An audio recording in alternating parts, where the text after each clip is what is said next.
मजबूरी है, सत्याग्रह जरूरी है।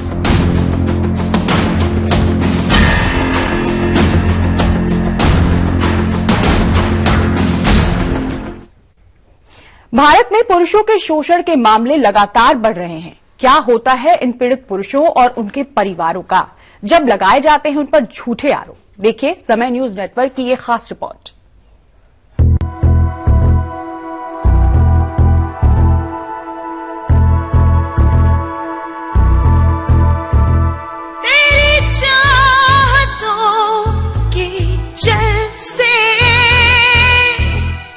साल 2004 में बॉलीवुड में ऐतराज जैसी फिल्म आई, जिसने लोगों को इस मुद्दे पर सोचने पर मजबूर किया कि सेक्सुअल हैरेसमेंट केवल महिलाओं के साथ ही नहीं, पुरुषों के साथ भी हो सकता है।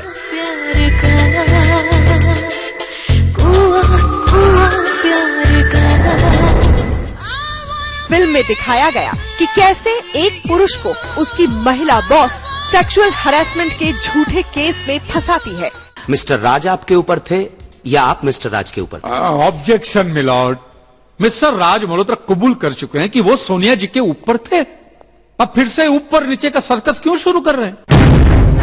इन पीड़ित पुरुषों के साथ साथ उनके परिवारों ने भी जो सहा वो किसी बुरे सपने से कम नहीं।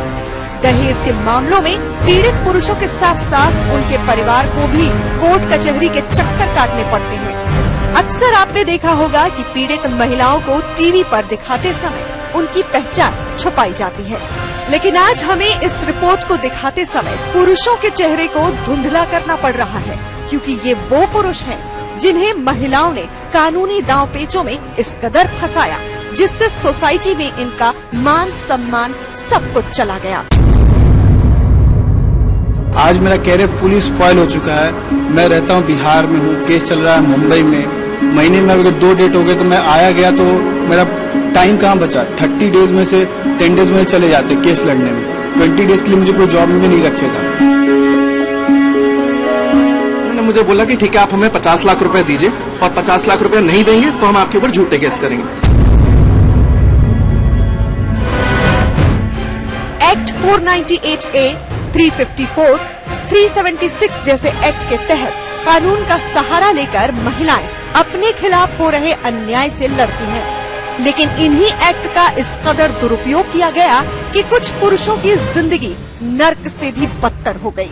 किसी पुरुष को झूठे दहेज केस में फंसाया गया तो किसी को झूठे रेप केस में। थाने में पुलिस परेशान करती है तो समाज में लोगों को जवाब देना भी मुश्किल हो जाता है। एक आम व्यक्ति को जब भी कोई पुलिस से फोन आता है तो उसको हमेशा ऐसा लगता है कि अब तो मैं गया, मेरे को जेल में हो जाएगा। अक्सर महिलाओं की आपबीती सुनकर आंखों से आंसू आ जाते हैं, लेकिन ये वो लोग हैं जिन पर आफत महिलाओं के कारण बरती है। शादी इनके लिए अभिशाप साबित हुई। जिसको इन्होंने जीवन संगिनी समझा, उस महिला ने आज इनका जीना मुहाल कर दिया और अब जीवन में है तो केवल कोर्ट कचहरी के चक्कर। कुछ मामलों में तो पीड़ित पुरुष और उनके परिवार कानूनी और सामाजिक लड़ाई लड़ते लड़ते इस कदर टूट जाते हैं कि मौत को गले लगाने के सिवाय उनके पास कोई और चारा नहीं बचता। और देश में इसके आंकड़े भी बेहद चौंकाने वाले हैं। साल 2015 में 91,528 पुरुषों ने मौत को गले लगाया। 64,534 शादीशुदा पुरुषों ने तंग आकर आत्महत्या की। 18,470 अविवाहित युवकों ने मौत को गले लगाया। इन पुरुषों पर दहेज, रेप, घरेलू हिंसा जैसे आरोप थे। पिछले कुछ समय में ऐसे मामले काफी बढ़े हैं जिनमें कामकाजी जगहों पर पुरुषों पर उनकी साथी महिलाओं ने 354 और 376 के तहत सेक्सुअल हैरेसमेंट का आरोप लगाया हो। हालांकि ऐसे मामलों की जांच के दौरान 95% केसेस झूठे साबित हुए, लेकिन अपने खिलाफ आरोपों को झूठा साबित करने की इस लड़ाई के दौरान पीड़ित पुरुषों को अपनी नौकरी से लेकर सोसाइटी में अपनी इमेज तक सब गंवाना पड़ा। 94,000 पुरुष हर साल भारत में आत्महत्याएं कर रहे हैं। इतनी आत्महत्याएं पूरे विश्व में कहीं पर भी पुरुषों की नहीं हो रही हैं। जो आत्महत्याएं महिलाओं की आत्महत्याओं से 2.5 गुना है। और आत्महत्याओं की सबसे बड़ी वजह एनसीआरबी के मुताबिक घरेलू वाद विवाद है, डोमेस्टिक इश्यूज हैं। तो इतनी आत्महत्याएं होते हुए कभी भी सरकार ने इस मुद्दे को कभी भी गंभीरता से नहीं लिया है। हमारे पास लगातार ऐसे केसेस आते हैं। मेरे पास कुछ ऐसे सुसाइड नोट्स हैं, हैंड रिटन सुसाइड नोट्स, जिसमें लिखा गया है कि मेरे ऊपर झूठा 498A का केस कर दिया गया, मेरे माता पिताओं को जेल में जाना पड़ गया और मैं इस दबाव को नहीं ले पा रहा हूं। मुझे अपने बच्चे से भी नहीं मिलने दिया जा रहा है, क्योंकि कस्टडी के केसेस में 96% केसेस में पत्नी को कस्टडी दे दी जाती है और भारत में शेयर्ड पेरेंटिंग का कॉन्सेप्ट नहीं है। ऐसे में अब पुरुष प्रधान देश में पुरुष अपने सम्मान और अस्तित्व की लड़ाई लड़ने आगे आए हैं। सेव फैमिली फाउंडेशन पिछले करीब 12 सालों से सरकार से पुरुषों के लिए कानून में बदलाव की मांग कर रही है। इस संस्था से देश भर से हजारों पीड़ित पुरुष आकर जुड़ गए हैं। इनकी मांग है कि कानून जेंडर के आधार पर न होकर मानवता के आधार पर हो, यानी पुरुषों और महिलाओं के लिए एक ही तरह का कानून बनाया जाए, जिससे समाज में समानता आए। हमेशा मर्द गलत नहीं होता, औरत भी गलत हो सकती है, लेकिन हमारा माइंडसेट है। अगर कोई मर्द किसी औरत को थप्पड़ मारता है तब हम कहते हैं कि बड़ा जालिम मर्द है, और अगर कोई औरत किसी मर्द को थप्पड़ मारती है तब भी हम कहते हैं कि जरूर मर्द ने कुछ बदतमीजी की होगी। हर हाल में हम मर्द को ही गलत समझते हैं। समय के लिए ब्यूरो रिपोर्ट। जी हां, हर हाल में हम सिर्फ और सिर्फ पुरुषों को ही दोष देते हैं, क्योंकि हमारा समाज ही ऐसा रहा है। महिलाओं को हमेशा पीड़ित, शोषित, आहत माना जाता है। लेकिन अब समय बदल गया है। 21वीं सदी में जो परिवर्तन हुए हैं, आधुनिकता हमारे समाज में जब से आई है तब से बहुत कुछ बदल गया है। परिवारों में रहने की जो व्यवस्था है वो बदल गई है, और उस व्यवस्था की वजह से महिलाओं के अंदर सशक्तिकरण की जो भावना आई है उसने कहीं न कहीं पीड़ित किया है पुरुषों को। उसका गलत उपयोग हुआ है, कानून बने हैं उनका दुरुपयोग हुआ है, और इसी पर चर्चा आज करेंगे। इस चर्चा को आगे बढ़ाएंगे। हमारे साथ मेहमान जुड़े हैं। हमारे साथ जुड़ रहे हैं सेव फैमिली फाउंडेशन के सदस्य वितेश अग्रवाल जी। वितेश जी, आपका स्वागत है। साथ ही हमारी वरिष्ठ पत्रकार मनीषा जी हमारे साथ जुड़ रही हैं, और साथ ही हमारे साथ पीड़ित जुड़ रहे हैं, महिला के अपने परिवार से ही सताए हुए हैं। आप सभी का स्वागत है। सबसे पहले वितेश जी से चर्चा कर लेते हैं। वितेश जी, कब से आपने आंदोलन की शुरुआत की, कहां से शुरुआत हुई, कहां से लगा कि वाकई में एक ऐसा समूह इकट्ठा करने की जरूरत है कि वो भी आवाज उठाए पुरुषों के प्रति जो अत्याचार हो रहे हैं उनके खिलाफ?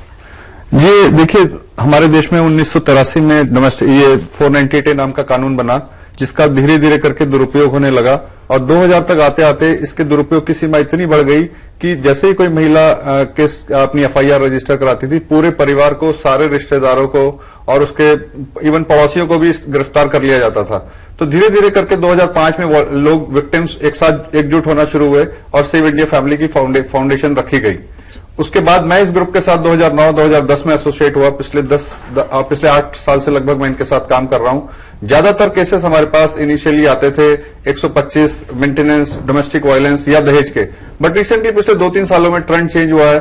अब जाकर हमारे पास रेप के और ये sexual harassment at work place के भी बहुत सारे केसेस आने लगे हैं। इस तरह के कानूनों का भी बहुत धड़ल्ले से दुरुपयोग किया जा रहा है। जी, और ज्यादातर केसेस क्योंकि हमने अभी देखा कि 95% केसेस ऐसे हैं जो झूठे ही निकलते हैं। 95 नहीं, मैं डेटा करेक्ट करना चाहूंगा, 98% केसेस झूठे होते हैं।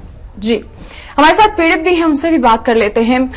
आपकी पीड़ा भी जानना चाहेंगे, क्या कुछ हुआ आपकी जिंदगी में वो भी हम जानना चाहेंगे कि किस तरह से आप इस आंदोलन से जुड़े, घर में क्या हुआ और परिवार का क्या हुआ?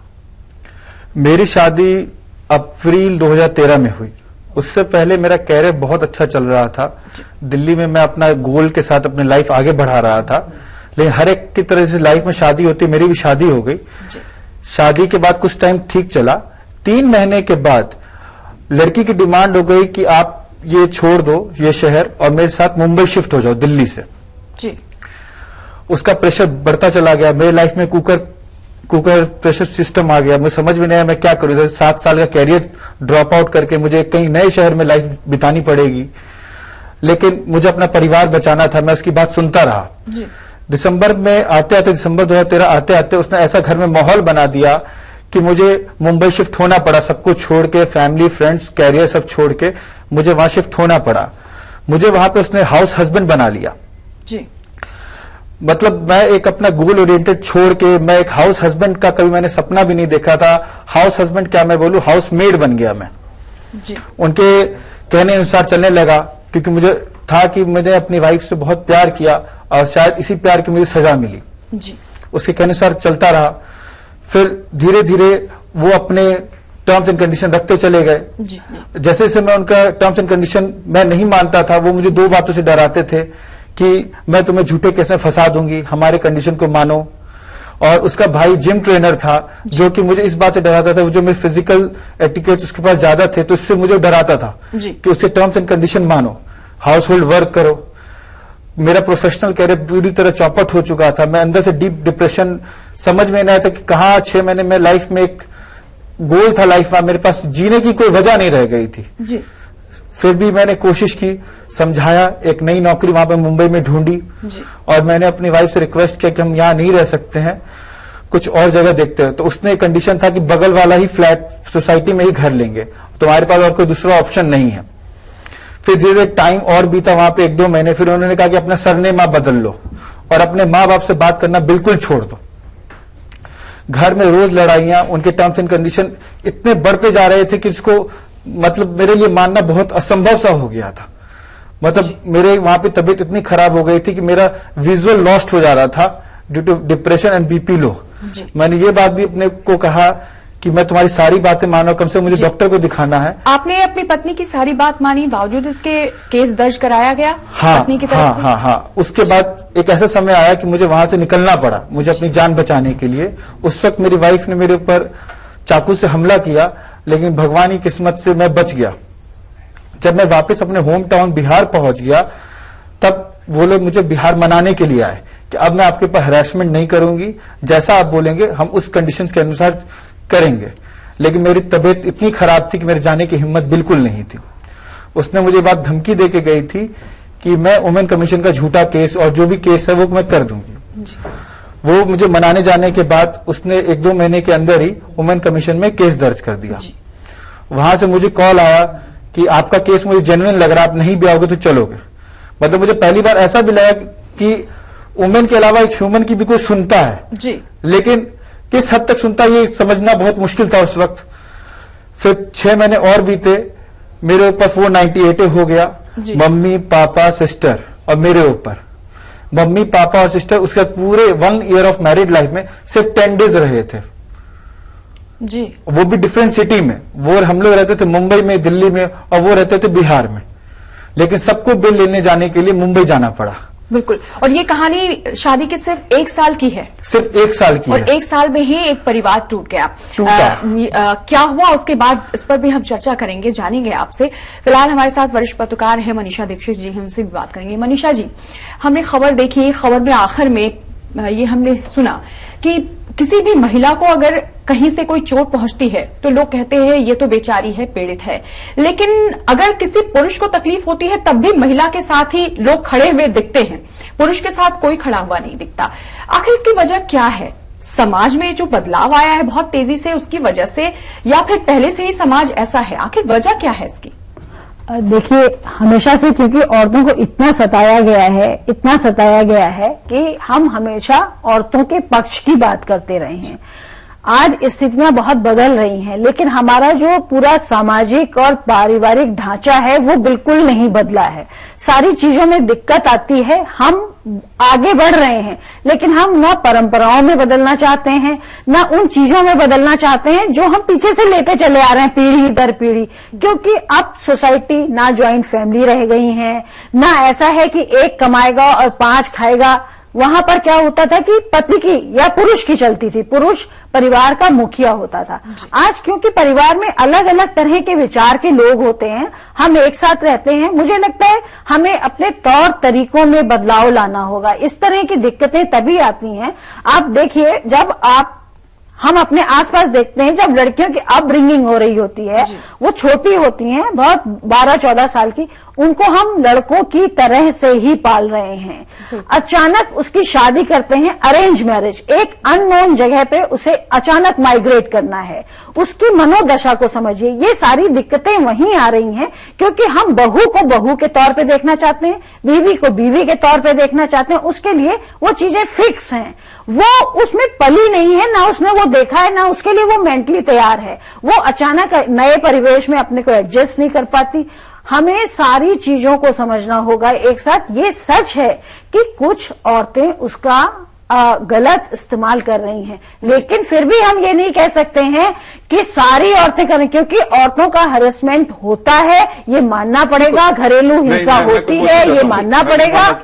जी देखिए, अगर जो किसी परिवार में कोई व्यक्ति एडजस्ट नहीं कर पा रहा है तो सीधे सीधे डिवोर्स ले लेना चाहिए। उस परिवार के सारे लोगों को, सीनियर सिटीजन पेरेंट्स को, मैरिड सिस्टर्स को फंसाने का झूठे केस में, हस्बैंड भी कर सकता है। आप कर दीजिए, आप क्यों वेट करते रहते हैं कि आप हस्बैंड केस फाइल करता है अगर जो डिवोर्स का, उसके काउंटर में ही इस तरह के केसेस फाइल किए जाते हैं। और जो आप कह रही है डोमेस्टिक वायलेंस होता है महिलाओं के साथ, 98% केसेस में फॉल्स होते हैं। समाज को और परिवार को तो बचाने की जरूरत है ना। मैं बिल्कुल मानता हूं। फाउंडेशन से फैमिली फाउंडेशन ही है ना। अगर तुरंत ही किसी भी समस्या का समाधान तलाक पे आ जाए तो फिर वो समाधान कहाँ हुआ? तो परिवार का खात्मा हुआ, वो तो बर्बादी हुई। देखिए, दोनों साइड्स को एडजस्ट करने की कोशिश करनी चाहिए। मैरिज दो पार्टनर्स की रिलेशनशिप का सवाल होता है। और अगर जो मेरा ये मानना है कि अगर जो किसी भी रीजन से रिलेशनशिप नहीं चल पा रही, फैमिली में एडजस्ट नहीं कर पा रही, आपकी अपब्रिंगिंग का प्रॉब्लम है, तो आप अपने अलग अलग रास्ते चुनिए।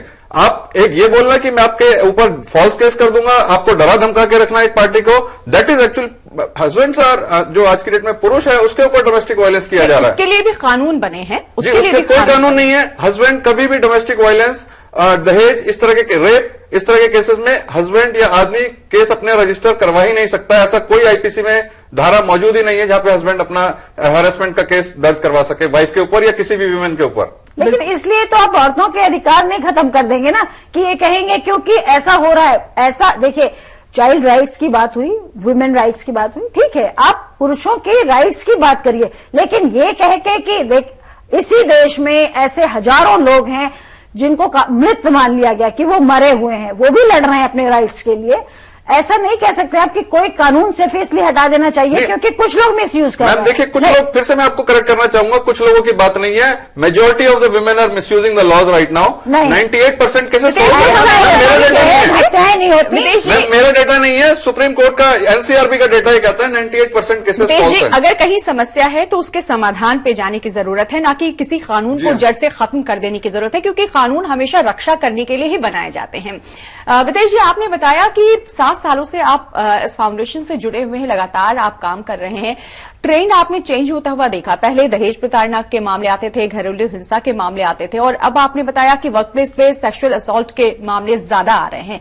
किस तरह के मामले हैं और कितना परेशान कर रहे हैं पुरुषों को? मैम देखिए, दहेज का मामला है, हस्बैंड वाइफ के बीच का मामला, रेप और सेक्सुअल हैरेसमेंट का जो केसेस हैं, ये कोई भी वुमेन किसी के ऊपर लगा सकती है। मेट्रो में भीड़ होती है, लोग टच कर गए एक दूसरे को तो 354 के केसेस फाइल होते हैं। ऑफिस में मैं देखता हूं, अगर जो किसी वुमेन की छुट्टी आपने अप्रूव करने से मना कर दिया, किसी का प्रमोशन आपने डिनाई कर दिया, या किसी की मनचाही उसको काम या उसको लेट से करवाना पड़ा, अगर जो ऑफिस में प्रेशर है, इस तरह की वुमेन भी आजकल अपने बॉसेस से, अपने कलीग से कंसेंचुअल रिलेशनशिप होती है, वहां पर दोनों पार्टी अपनी इच्छा से फिजिकल रिलेशनशिप में या रिलेशनशिप में होते हैं। और अगर जो किसी भी बात पे उनकी डिमांड्स ना पूरी की जाए, किसी भी बात पे वो रिलेशनशिप बिगड़ जाए, तो 354, 376 के यानी कि रेप के केसेस धड़ल्ले से फाइल किए जा रहे हैं। और रेप का डेटा भी मैं आपको बता दूं, 76% रेप के केसेस फॉल्स होते हैं। बिल्कुल, लेकिन विदेश जी, इसकी वजह से हम ये नहीं कह सकते कि वर्कप्लेस पे जिस तरह के भी केसेस अगर डाले जाते हैं वो सभी झूठे होते हैं। मनीषा जी, कुछ तो केस ऐसे होते होंगे, या फिर हम आधे केसेस ऐसे मामले मानते हैं कि जो सही होते होंगे, महिलाओं के साथ ऐसा होता होगा। हम इस वजह से ये नहीं मान सकते कि वर्कप्लेस पे जितनी महिलाएं केसेस डालती हैं वो सभी झूठे होते हैं। एग्जैक्टली, देखिए, औरतों का शोषण होता रहा है, वो जहां काम करती थी वहां भी होता था, हमेशा होता रहा है, अभी भी हो रहा है। मेरा मानना, एक मिनट रुक जाइए, अभी भी हो रहा है, लेकिन वो औरतें अभी भी नहीं जा सकती, उनको पता भी नहीं है कि उनके पक्ष में कानून है। जो औरत नौकरी करती है वो नहीं कर सकती, आपको नहीं पता है क्या? अभी भी बहुत सारी औरतें छोटी छोटी सिलाई मशीनों के उसमें काम कर रही हैं, ऐसी जगहों पर काम कर रही हैं, उनका डाटा बड़ा है। जो औरतें मजदूर हैं उनकी बात करिए आप, उनका कैसे शोषण होता है, उनके लिए ये कानून बने। कानून किसी एक औरत के लिए नहीं बनता है, और अगर कोई कानून का मिसयूज करता है तो उसके लिए है कि मिसयूज करने वाले को वही पनिशमेंट मिले। आप ये बात करिए, अगर मैंने कानून का गलत इस्तेमाल किया मुझे भी फांसी हो, और अगर आपने गलती की तो आपको फांसी। शायद विदेश जी यही कहना चाह रहे हैं आपकी बात सुनकर कि आप मिसयूज क्लॉज की बात कर रही हैं। मैं आपको बता दूं कि आज की डेट में हमारे कानूनों में कोई मिसयूज क्लॉज नहीं है। आज एक महिला कोई रेप का केस डाल दे या दहेज का केस डाल दे, पुरुष को अपने आप को बेकसूर साबित करने में 7 से 10 साल लग जाते हैं, किसी किसी केस में पूरी जिंदगी लग जाती है। और उसके बाद अगर जो वो प्रूव भी कर देता है कि मैं बेकसूर था, महिला को या तो बिना किसी फाइन के या ज्यादा से ज्यादा 100 रुपए से 1000 रुपए तक का फाइन लगा करके छोड़ दिया जाता है। उसकी पूरी जिंदगी खराब हो जाती है, उसके परिवार की पूरी जिंदगी खराब हो जाती है। जी, कहीं ना कहीं कानून में कुछ न कुछ कमी अभी भी बाकी है। हमारे साथ पीड़ित हैं, उन्होंने अपनी आधी कहानी बताई कि किस तरह से उन पर केस दर्ज हुआ, फिर क्या हुआ उनसे जान लेते हैं। क्या हुआ उसके बाद जब केस दर्ज हुआ आपके? केस दर्ज होने के बाद हम लोग सारा परिवार बेल लेने के लिए दौड़ पड़े कि एंटीसिपेटरी बेल लेना है। फिर उस दौरान हमें सेव इंडिया फैमिली फाउंडेशन से मुलाकात हुई, उन्होंने हमें फर्स्ट एड दिया कि हाउ टू, जहां मेरे जीने की इच्छा खत्म हो चुकी थी वहां इन्होंने एक नई राह दिखाई मुझे कि नहीं, सुसाइड के अलावा भी मेरे पास एक अगला ऑप्शन है, टू फाइट इट। तब इनके फर्स्ट एड के द्वारा मैंने फटाफट एंटीसिपेटरी बेल के लिए अप्लाई किया और आगे इंफॉर्मेशन गैदर शुरू किया ताकि मैं 498 कैसे चलूं। और 2.5 साल के सेपरेशन के बाद उसने मेरे ऊपर डोमेस्टिक वायलेंस एक्ट दर्ज किया और उसने मेरे जीजाजी के ऊपर भी दर्ज किया। अब ये देखिए, 2 questionable fact. After 1 year of separation आप केस नहीं दर्ज कर, लेकिन 2.5 ईयर्स के बाद केस दर्ज हुआ। और जीजाजी जिसके बाद वो एक भी दिन नहीं रही, मेरे जीजाजी बेंगलुरु रहते हैं, को ताक पे रखकर, कानून को ताक पर रखकर के मामला दर्ज हुआ। बिल्कुल।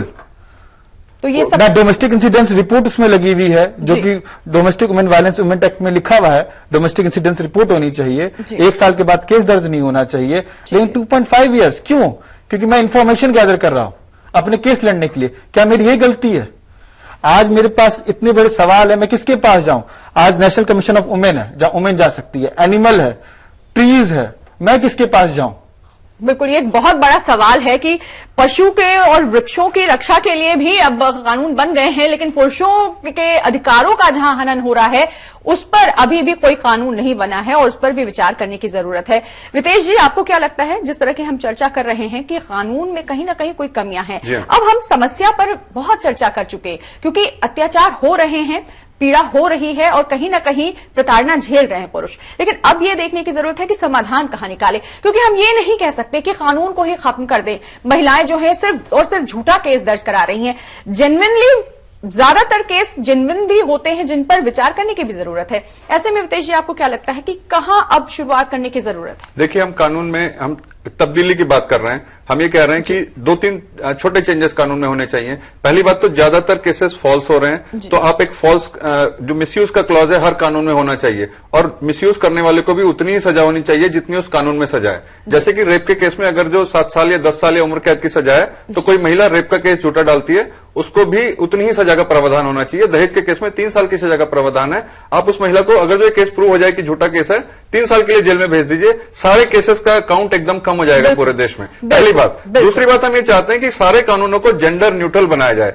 आज की डेट में सिर्फ वाइफ को ही अधिकार है कि वो डोमेस्टिक वायलेंस का केस फाइल कर सकती है, सिर्फ महिला को ही अधिकार है कि वो रेप का केस फाइल कर सकती है। पुरुषों की प्रताड़ना के ऊपर, पुरुषों के ऊपर क्या डोमेस्टिक वायलेंस हो रही है घर में, पुरुषों के साथ बाहर सेक्सुअल हैरेसमेंट हो रहा है, कानून जेंडर ओरिएंटेड नहीं होना चाहिए। अगर किसी के साथ कुछ गलत हो रहा है तो फिर कानून उसके साथ हो, यह भी देखने वाली बात है। महिलाओं की पीड़ा की जहां तक बात है, उनके साथ अत्याचार की जहां तक बात है, बचपन से वो झेलती रहती हैं और इस तरह के केसेस भी आते हैं। लेकिन अब ध्यान देने की बात यह है कि परिवार का ये जो 2 पहिए हैं, इन दोनों पहियों को सुरक्षित होना होगा, और ये 2 पहिए ही अगर ठीक रहेंगे तो परिवार चलेगा।